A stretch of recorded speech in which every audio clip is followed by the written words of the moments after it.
ইমান এমন একটা বিষয়ের নাম, আপনি বাজারে গেছেন, মূল্যবান অনেক পণ্য খরিদ করছেন, সকল পণ্যগুলোই আপনি একটা ব্যাগের মধ্যে ঢুকায়া ওই ব্যাগটা নিয়ে বাড়িতে আসেন। পণ্যের দাম যতই বেশি হোক না কেন, কিন্তু আপনার 2 টাকার পলিথিনের ব্যাগটা যদি নিচ দিয়া ছিঁড়া থাকে, আমি জানতে চাই পণ্য যতই দামি হোক না কেন, ওই পণ্য কি বাড়িতে এসে পৌঁছাবে নাকি রাস্তায় পড়ে থাকবে?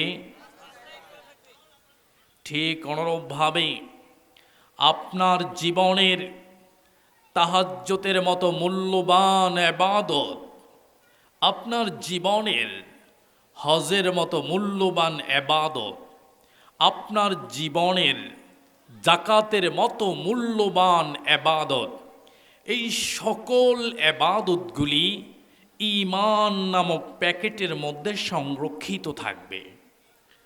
যদি ঈমানটা আপনার ঠিক না থাকে, আপনি তাহাজ্জুদের নামাজ পড়তে পড়তে জমিনটা ফাটায়া ফেলতে পারেন।